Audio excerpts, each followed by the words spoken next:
massacre, the tragedy that has happened in 2 places in the world in the last week or so.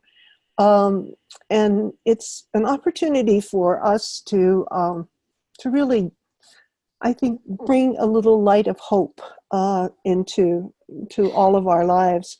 I'm sure that, those of us who do not live in either the Netherlands or in New Zealand can only imagine the feelings that people have. And, I have spent the week talking to many people in New Zealand in particular. And I know that even now I'm tearing up because of all the stories that have been shared. And so we wanted to get everyone a chance just to talk and to share. And I got this message, and I've gotten so many messages from people who can't be here today. And this was just from one of the people, and it came just a few minutes before I started to put these slides on. And, I cannot attend. I can, however, act in love towards every person I cross paths with today. So here we have a tribute of what's happening in Christchurch in New Zealand, and another one from Utrecht in the Netherlands. And we're going to ask John Selwood, who so graciously sent us this video, to kind of tune it up. We've been having some mechanical trouble in getting it not to show, but to be heard. So I'm going to turn it over to both Mimi and to John. It's a short video. I think it's extremely powerful. So John? See the video? I don't know. Okay. Right, I just need to reduce you, I think. I need to stop. Oh, so you need, right. I will bring this up and share my screen. Won't be one moment, sorry. Share desktop. Share desktop, yes? Yes. Fantastic. I think we're getting there slowly. And there it is. Bring this up, and hopefully we whip this back and you should be able to see in here.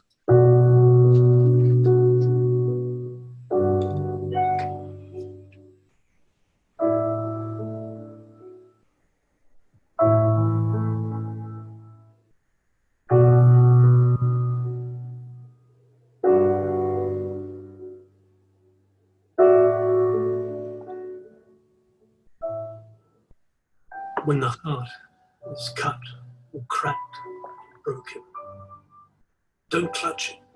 Let the wound lie open. We're all one here. We live as one group of people.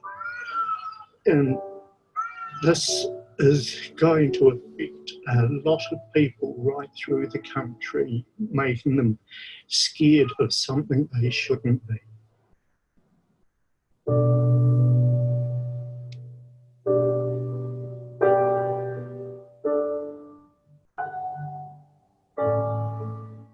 Let the wind from the good old sea blow in, bathe the wound in salt, and let it sting. Let a stray dog lick it, let a bird lean in the hole and sing a simple song, like a tiny bell, and let it ring.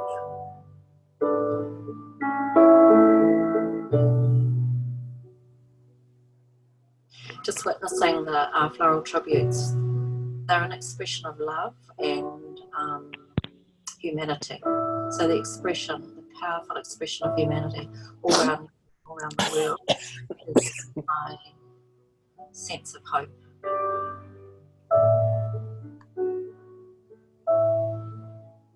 Just bringing along some flowers, having a look. It's in a way, it's something to do for those of us who don't know what to do right now.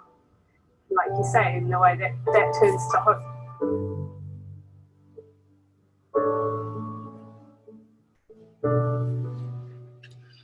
Let it go, let it out, let it all unravel. let it free, and it can be a path on which to travel.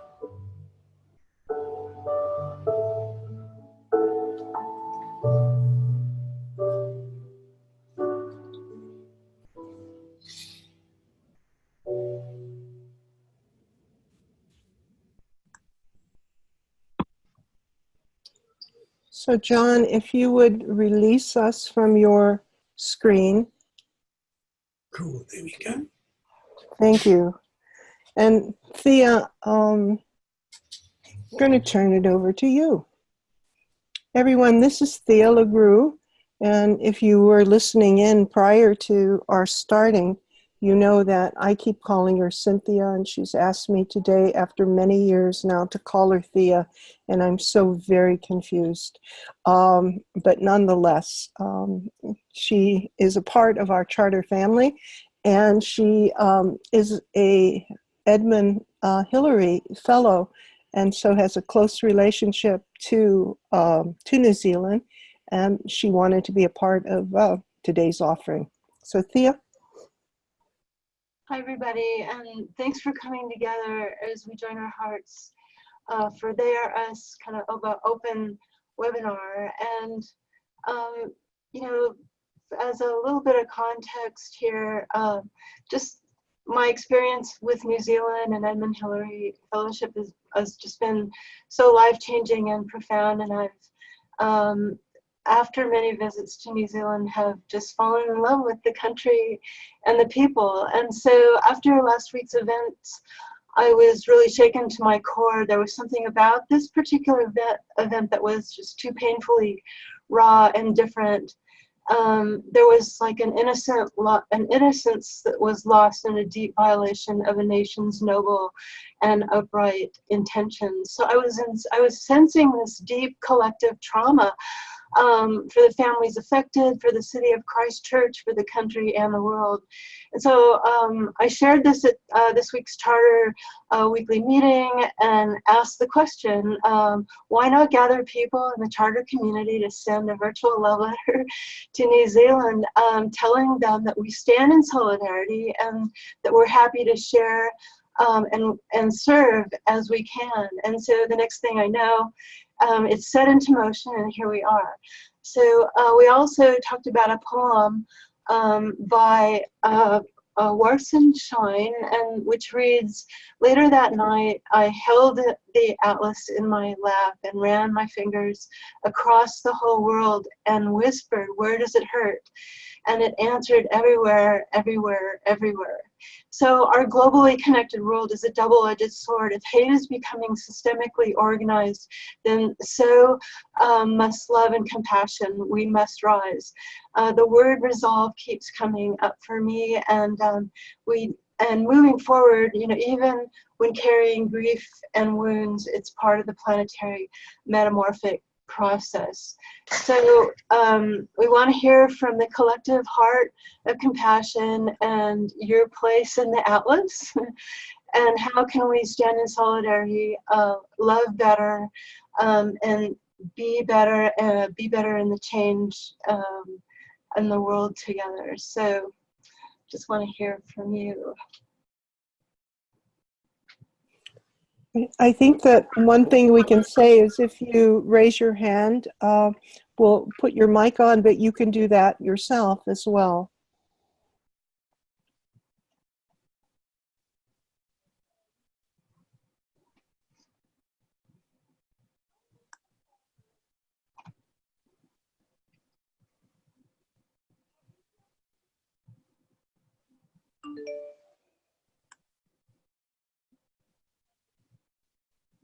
So you go, Robert. Do you want me to go?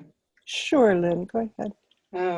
Well, first of all, thank you very much, Marilyn, for organising this event, certainly in Australia and with our friends in New Zealand.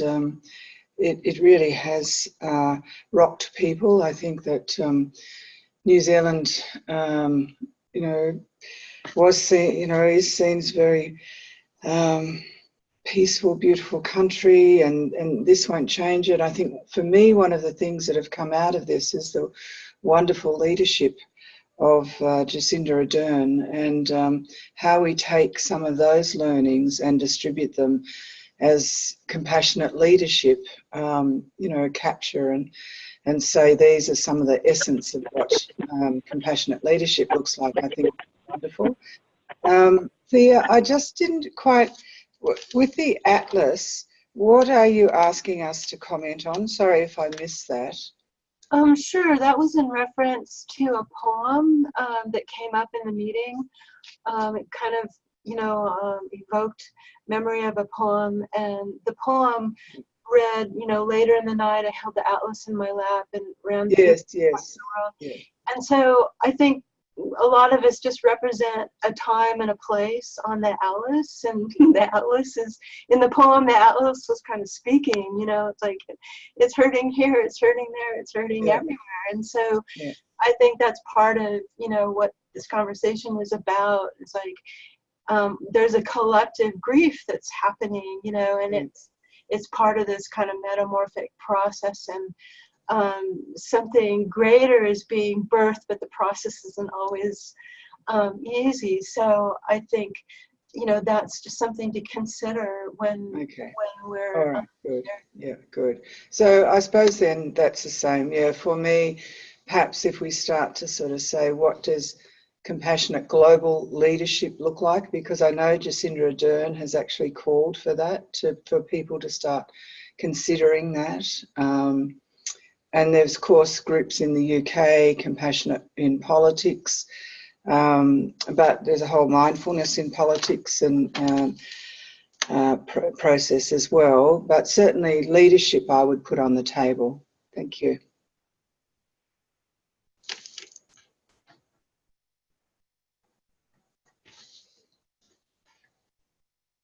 Sorry, Penny. Yeah. So I'm new to this group, but locally I'm a member of an interfaith community organizing group that works on social justice issues. And the local Islamic Society is also a member of our group. So several of us went to Friday afternoon prayers today at the mosque. And of course, we didn't understand everything that was said because they do some of it in Arabic. But at the end, they opened the mic up for different people to speak. Our organizer spoke, and another person from our group. And the president said women were allowed to speak too.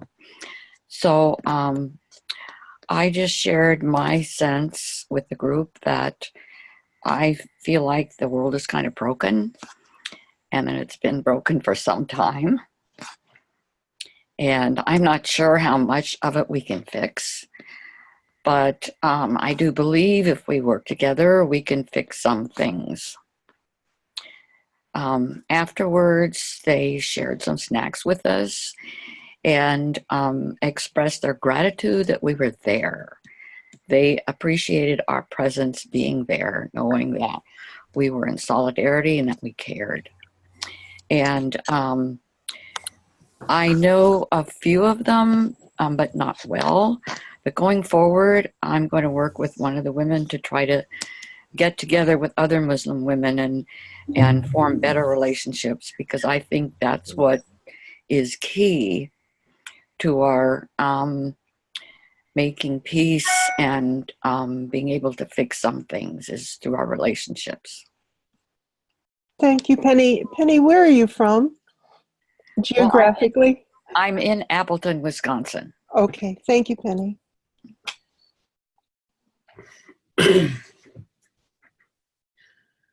John, go ahead.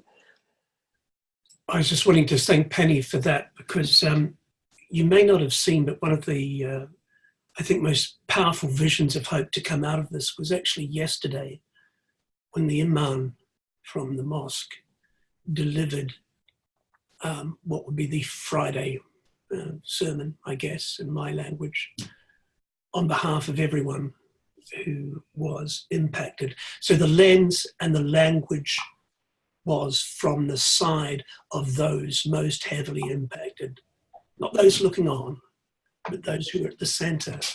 And the language echoes exactly what you said, Penny, the gratefulness. Out of all this despair, this man was saying thank you for being at our side, for understanding. Not necessarily the tragedy. It seemed to me he was almost saying more than that. He was saying for recognizing me, for seeing us as you. And maybe of all the things, that simple act of not words of expression, but going as you have and interacting with someone who is not traditionally seen as your in-group, who is in fact your out-group. That is the act. Maybe it is that simple that makes something hopeful from this. Yeah, it was just, I think it's well said. Thank you, John. John is from Christchurch, New Zealand, and we've been talking with John for well over a year now about the compassion movement and the possibilities of a compassionate city in Christchurch. But it's proven that it is exactly that, a compassionate city. Marilyn, can I add to that? Yes, Robin, go ahead. So I'm also in New Zealand, in a little town in the North Island at some distance from Christchurch. That call to prayer from that Muslim imam was broadcast nationwide. There was minutes of silence. The whole nation stood by and watched the calls to prayer and heard his such an eloquent speech. And he talked about how this awful event has not divided us, it has pulled us together. This is a nation absolutely united. There have been almost no dissenting voices at all. You know, it's complete political unity. It's extraordinary that the whole nation stood in silence and listened to a Muslim call of prayer. So many of our politicians, our media personalities wearing scarves in respect. This was completely extraordinary. It was so moving. Meredith and I sat there and watched it with tears in our eyes. And he gave us so much hope. And it's really a pulling together of the nation, not a dividing. This awful event may turn out to be an extraordinary opportunity. Yes, yes. Mm-hmm. Thank you, Robin. Marilyn, can I say something? Of course, Terry. Also from Australia, and this has been particularly confronting for us because it reminds us that some of these really extreme views and elements, exist in our society, and if we're honest, they exist deeply within us as well. I guess my reflection is that out of this broken openness, there comes a broken aliveness, and we saw something of that here in the Gold Coast Mosque when 1,000 people gathered last week. 400 floral tributes were given, and then on Monday morning those floral tributes were re-gifted to our emergency and intensive care staff by the Islamic community. For me, I think one of the things that it's reminded me of is that spiritual people are very mindful of the impact of these things, but a lot of other gutsy, ordinary people their compassion is turned on in these moments. And I think part of the challenge for us, is to break down some of the spiritual language and concepts and make them really accessible to ordinary people. And my final comment is that perhaps we've been sort of reactive in a way in terms of our designation of compassionate cities. We've looked for a grassroots kind of initiative, and this will spark lots of initiatives.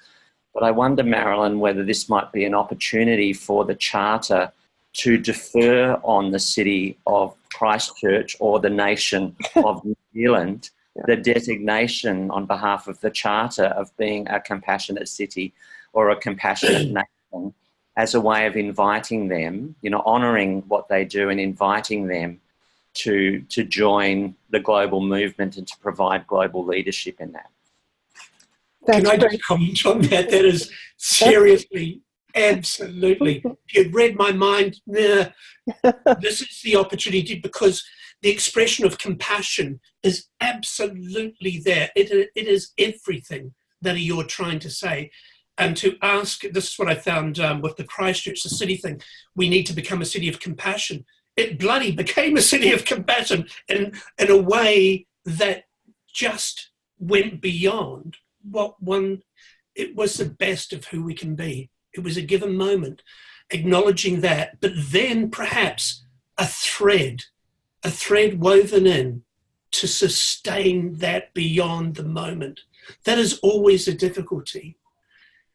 If that acknowledgement was made and then there was a gifting of that thread, I don't know how that thread would weave in, but the narrative is not of the moment. The acknowledgement is to strengthen the narrative through education, because there is a deep vein of bigotry in all cities, but in this city, in this white, anglicised, almost at times smug city, and this is like dichotomy of everything. We have the best, but there is a little bit of the worst as well, and that has to be recognised and it has to be dealt with, because as soon as you say you're a compassionate city, whoa, we've done it. The acknowledgement is nice, but it does give you a new template here to acknowledge the extraordinary and then try and sustain the lessons from it. I'm going to shut up now because I'm ranting. But yes, I love that idea, Terry. Thank you. It's a wonderful idea. My final word on this perhaps is that Jacinda Ardern, there's been calls in Australia for her to become the Prime Minister of Australia and New Zealand. Our political leaders have been so poor. But I actually wonder, taking up John's point, if we did defer upon the City of Christchurch and the nation of New Zealand some designation on behalf of the compassion, whether that thread could be Jacinda Ardern, whether we could actually ask her to lead from the City of Christchurch and the nation of New Zealand this thread of interweaving our own two nations, which are brothers and sisters in this movement, but more globally. She would be a great ambassador. She's been an outstanding world leader, and her personal, designation in this would be really wonderful. Marilyn, hello. Yes. Hello, Marilyn. Yes. Hello. So we're newbies to this. So hi to everyone. My name's Kendra and my name's Liz Price, Kendra Douglas. Hello. And we both live in New Zealand, and we live in Nelson. And so we went to a service yesterday in town when the call to prayers were made. There was about maybe 600 or 700 of us that came together. There were speeches, there were prayers, there were songs, there were Māori, haka, and a sense of unity. So I just want to applaud John, thank you, and I'm sorry, and the other guy from Christchurch, is it Terry? Terry's from Australia. John is from Christchurch. Okay, thank you, Marilyn. Can I just say, we're really sorry, Terry, but you can't have Jacinda for Australian Prime Minister. She's ours. Yeah. But we're buying the book, the Karen Armstrong book, and we're going to send that directly to Jacinda, because we think she would really resonate and love that. So I love the idea of somehow getting Christchurch an acknowledgement of what's happened and things.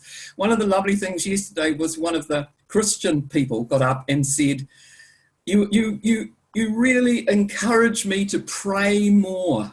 He said that the Muslims pray 5 times a day, and he said, we only pray 3 times a day. And I really want to respond to that, and I need to learn how to pray more. And that really resonated with me. I loved that. I thought that was beautiful.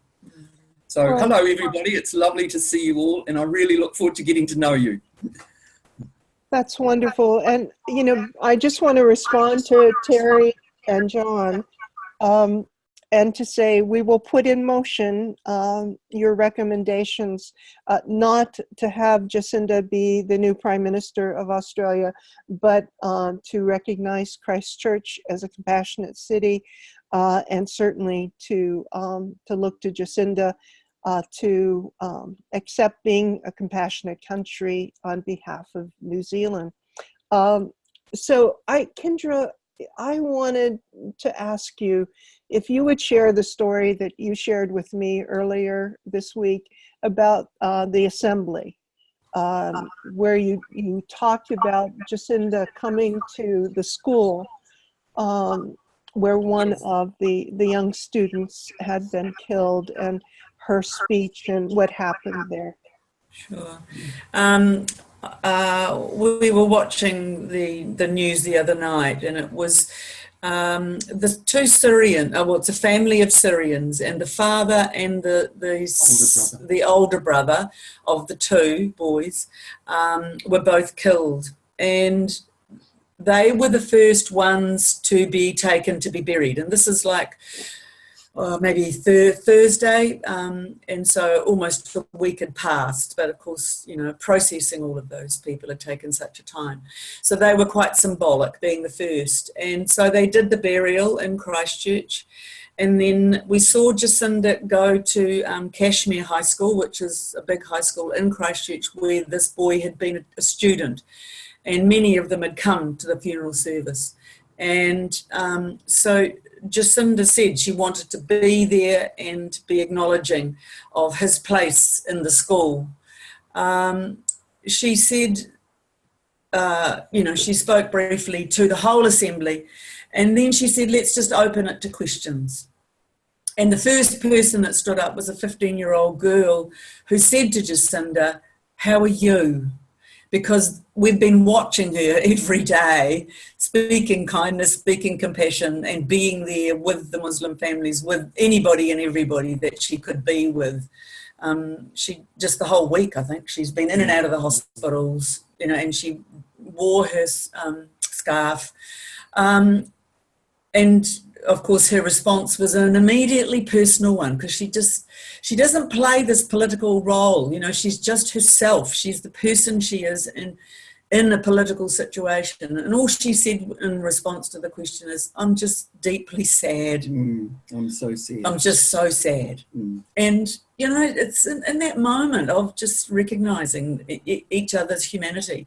And even yesterday, watching when we came home after being at the gathering ourselves, and then we watched the news at 6, and every, you know, so many pictures from all around the world where we were called to give 2-minute silence, and there were just pictures of farmers and people out in the fields and in the shops and in the supermarkets, at the beach, and they were all just standing there and being inward and prayerful in their own way, and reflecting on, you know, it was tremendously moving to see that a country can get called to prayer.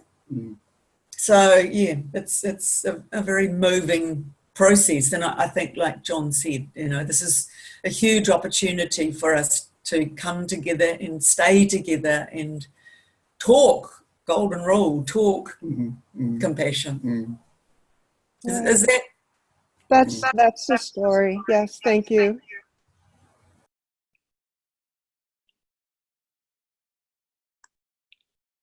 Kia ora everyone, I'm Huia from Huia Lambie. I live in Christchurch and have been very impacted by this week, and just want to firstly acknowledge Thea for, thank you so much for the invitation to participate for John and I. Even that's touches my heart that we are noticed, so thank you. Secondly, I'd just like to acknowledge the ancestors of the traditional lands that we all sit and stand right now, and just pay tribute to them. I think for me the main thing that's coming forward from this event is forgiveness. Forgiveness of ourselves, forgiveness of other. And I think the Imam, if you can watch that, his speech, it's like he was in the mosque, the big mosque, and his ability to have forgiven already is just incredible, as is some of the others. And it's, I think with the Charter, I agree, I think it would be an incredible honour to have some conferring, and with Jacinda being a thread to that compassionate leadership would be amazing. I'm mixed emotions right now because I think I'm very heart touched by that thought. Thank you. I think that it's a time, my sense of things is that who are not being cared for at the moment. And for me, it's the young, white, working class boys. And if there's any work that needs to be done, it is with them, especially in our country, our city. They are brutalised in some way because of their life experience already. And I guess I believe very much that any form of rigid belief system comes from a trauma that is locked into the body and the mind. And as long as we start to think it's a culture, we miss what is potentially possible. And I think that, so I actually do hold the colour in my heart. If the Muslim people in New Zealand are me, then he is too. I have deep empathy for his family. And it cannot be made sense of, but there is something around, I feel like there's something about being able to go to, I personally need to go to forgiveness very quickly, but I'm not in denial about it. Because I've watched endless events happen where people just theorise or talk endlessly about what could be different. And right now, I think the love needs to go. If the Charter of Compassion is a love brigade, which I think you are, please shine it on some of the young white men in the world. Harder with the older white men because sometimes they're too rigid now. But somehow we've got to create interventions early on. So I just want to say thank you so much for the invitation to be here. We have a love march on now in Christchurch, and I'm going to step out to go to that. But I'm really just deeply, deeply grateful for this conversation happening, and thank you so much for your intentions. And I'll catch up with John later. Oh, thank you, Huia. Thank you. Thank you, Huia. Thank you. Hi, everybody. Good morning. Good morning, down under, and good afternoon to all my relatives, particularly those of you in New Zealand and Christchurch and around. Your name was Robin, who was just speaking. EHF.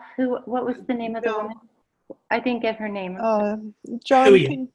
Huia. I just want to. It's one of the birds of New Zealand. It's beautiful. Yeah.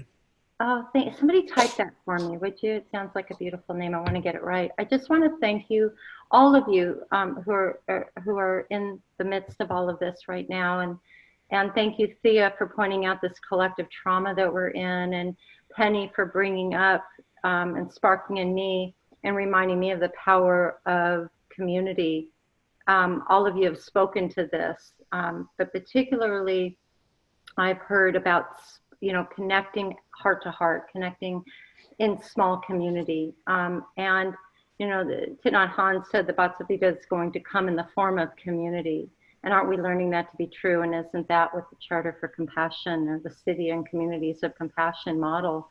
And I'm wondering, for those of you in Christchurch and even into Australia, are you seeing your community coming together in small dialogues? Is that space for that sacred circle, that space being provided for you?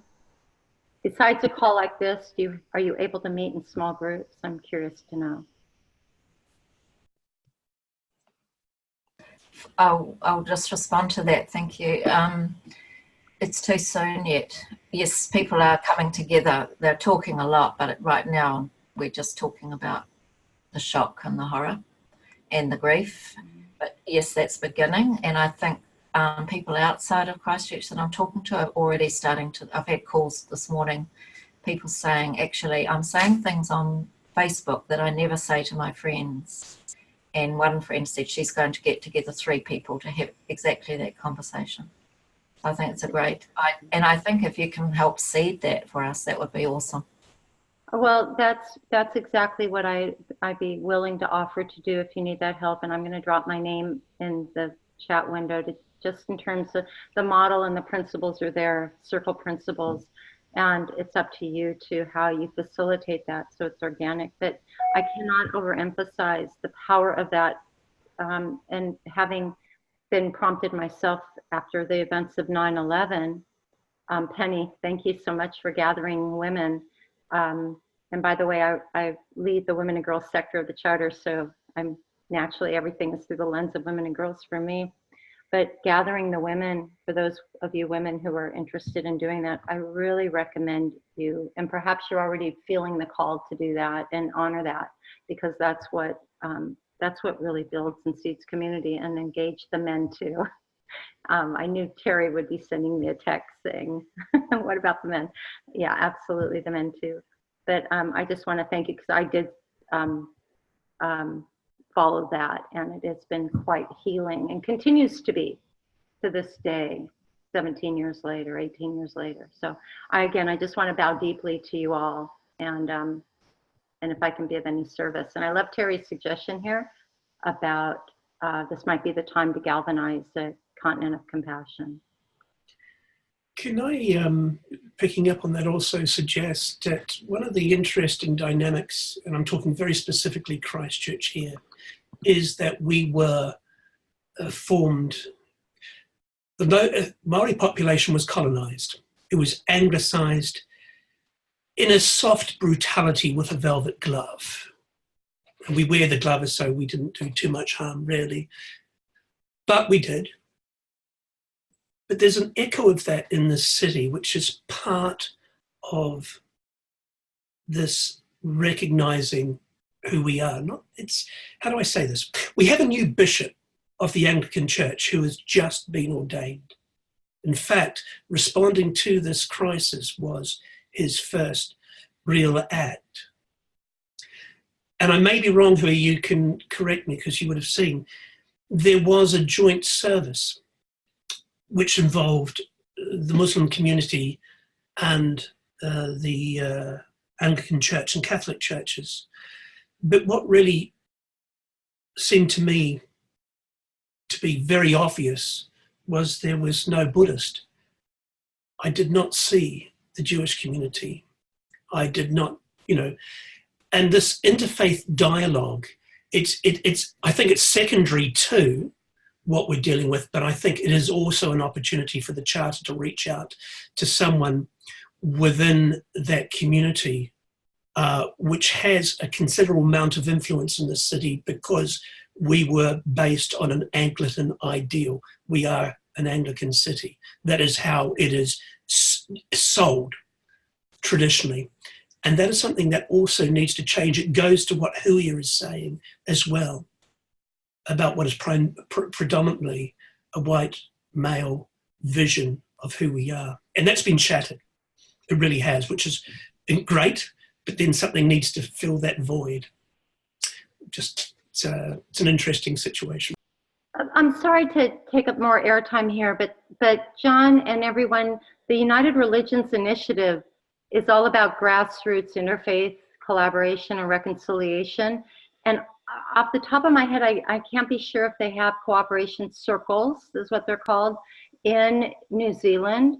I know they are in Australia, but I dropped in the link here to the URI. So for interfaith, that's what they want to do. They want to know where they can show up, and they are kind of a really great place to go look for that interfaith work. Yes, I'm thinking more the shall we say, this validation by the the Charter for Compassion of these things. Interfaith dialogue of all major religions goes back decades, but it has not actually been functional in a real sense. Yeah. Thank you for that. Thank you, John. I just want to say that you all know that the Charter for Compassion is a grassroots effort, and that we really want every single person on this call and every member that we have to realize that they are the Charter for Compassion, and that as ideas spring up, we're all going to have to take responsibility for those ideas.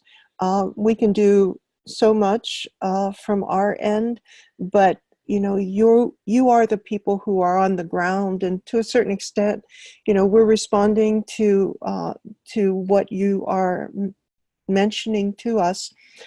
So I just want to enlist everyone on the call, and to thank everyone for these ideas.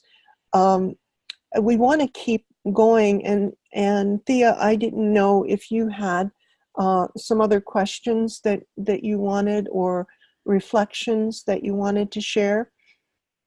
Yeah, it's just coming to mind that it just seems like there's something that is customizable here, that through the interaction with local leaders, and I wish more people from Christchurch was here that could really take part in the discussion, so maybe we could open it up some more and see if there's some areas that the Charter could really reach out and serve. And Sandy, you had so many great ideas, and that's so valid about the circles. That's where the healing really starts, in the small circles, because there is a trauma that needs to be addressed, and out of that's going to come something.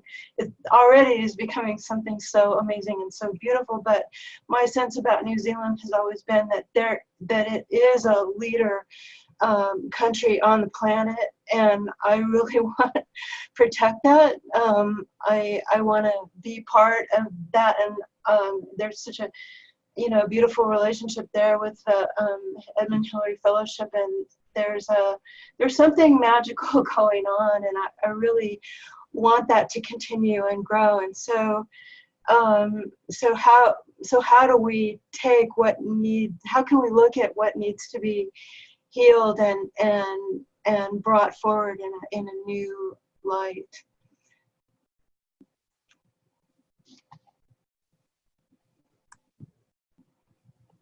Count me in, Thea. And I think compassionate leadership is really standing out as a key theme from the conversation, especially with Jacinda and New Zealand really embodying that.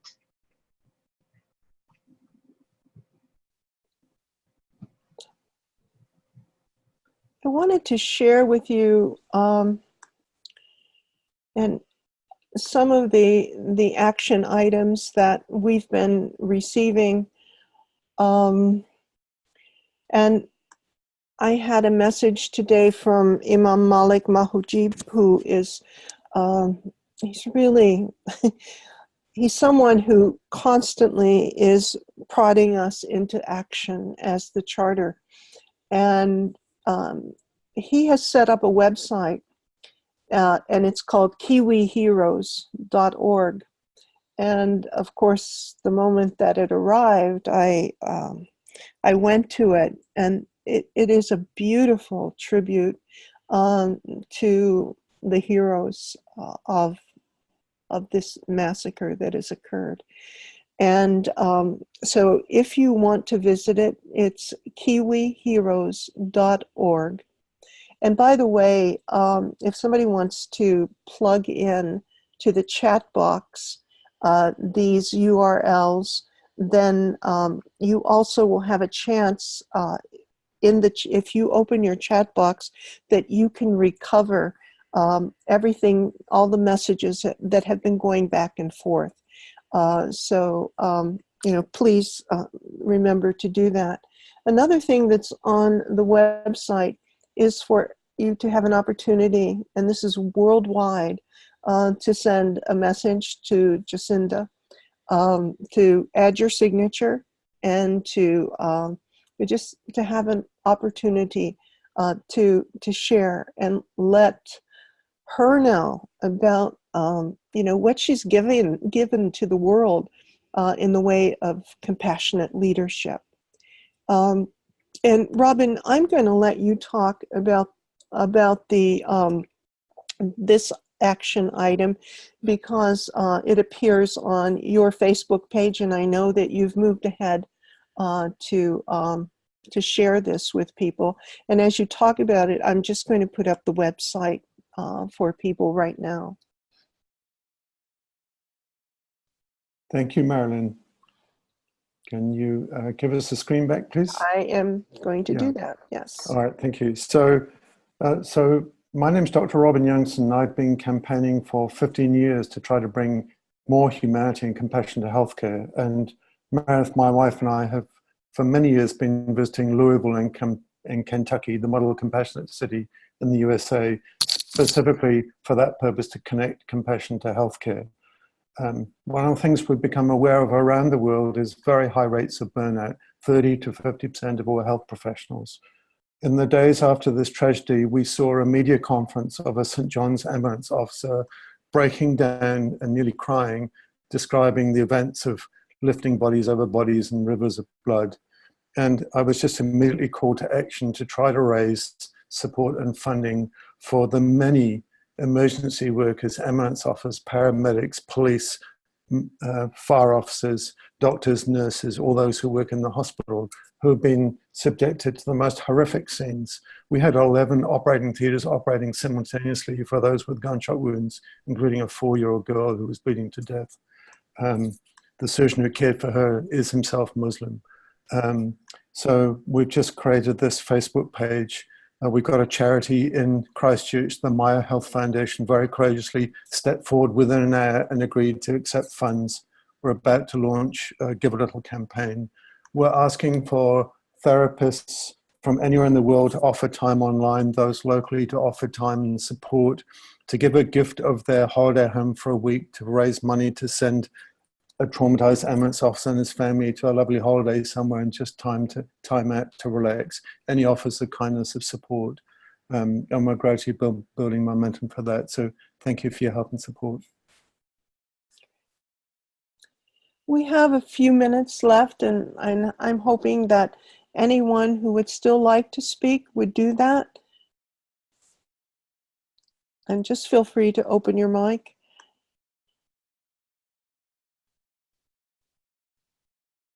Well, Susan? I don't have anything prepared or anything, but I'm thankful that we are here together at this moment. And something that crosses my mind is how so many people in our societies look upon Muslims as the enemy, and then they make themselves the enemy instead of the Muslim being the enemy. We make ourselves the enemy in these acts of violence. So I think we need to draw upon all of our wisdom and compassion and be together and continue working on together.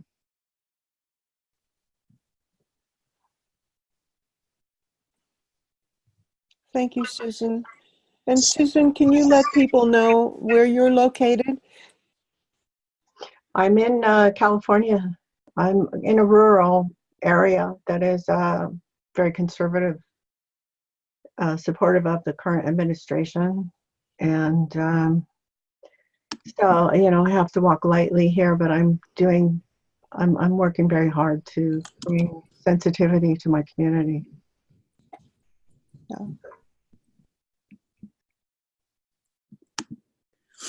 I'd like to say something, if that's really, first of all, just thank you everyone so much for, I'm in Solvang, California in the United States. And I really want to help the helpers. That just really touched my heart. I feel like that's something that I can really get behind and help a lot. I'm a social media expert and a live stream helper. I help people to amplify their message. And I really would love to help amplify this message of compassion. I'm also going to be hosting for the Golden Rule Day, and would love to invite all of you to be a part of that incredible opportunity for us to really utilize this tragedy in a positive way to really talk about how the Golden Rule could really change our world if we had Golden Rule Day every day, if we were treating each other, everyone, and the earth the way that we want to be treated. And so this call here to me is just a real call to action for each of us to search our own heart and see how can we be in service to this experience. So thank you so much for bringing this and gathering us all together on World Water Day. I feel so connected to each of you. I feel so, my heart is just so with you there in Christchurch. I'm so sorry that this happened. And I really, as a teacher, I really want to help end this violence for the next generation and for our generations and for all generations. I just want to end violence completely. Thank you, Karen. And Karen mentioned the Golden Rule Day, which is always on April 5th. Last year, we did our very first webcast, and we started in Japan and went around the world in 24 and a half hours. And we're attempting to do it again this year. It will be live streamed on Facebook, our Facebook page, thecharterforcompassion.org. But there is a website called thegoldenruleday.org.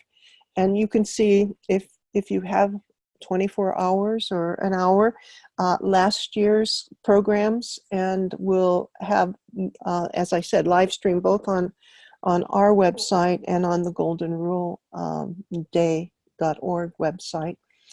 You'll have a chance. And I've already asked Kendra, because she has a wonderful Golden Rule story, if she would record that, and you'll get a chance to see her again with her story.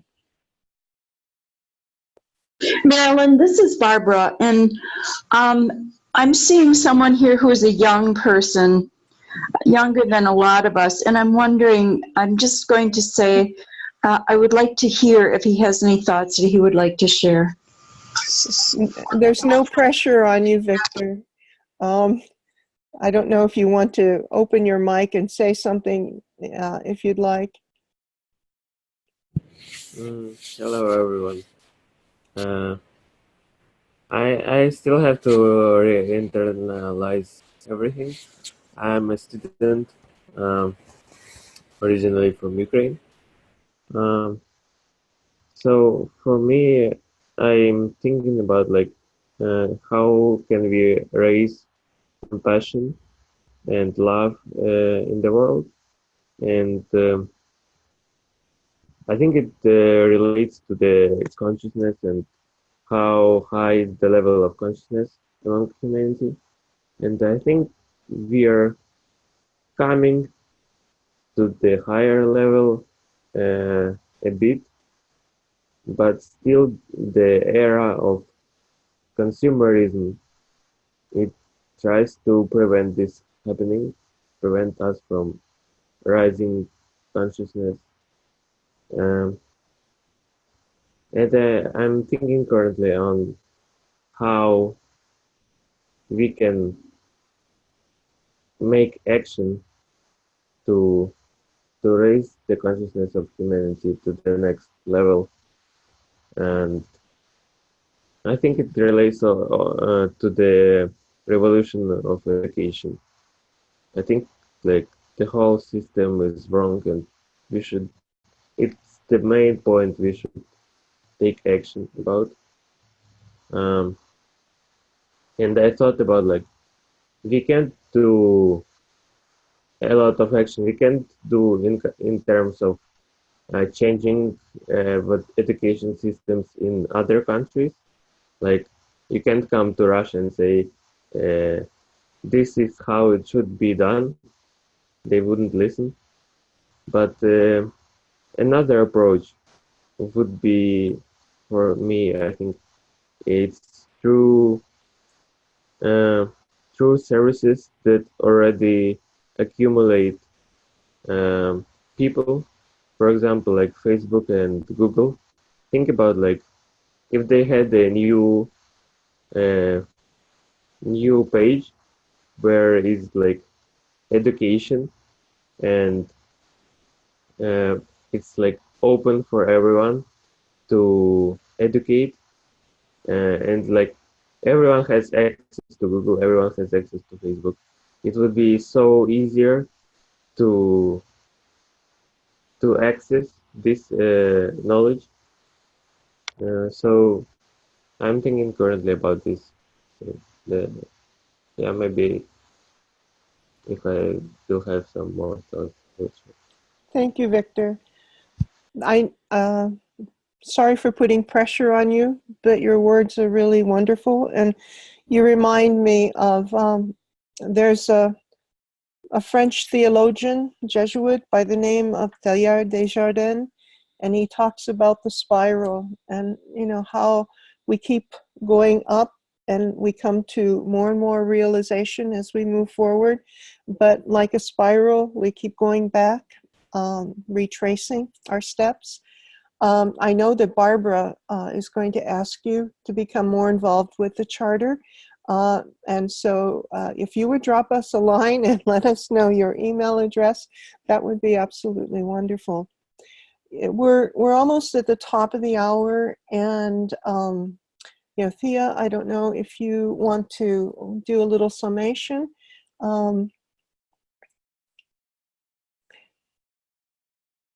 Well, I think this is this is beautiful conversation, and I've been trying to take notes to see what some of the themes that were coming out. But thank you so much for everybody for your participation, and I think this is a beautiful beginning. I'm really happy that I think something really beautiful is going to come out of this. So thank you all for joining this conversation.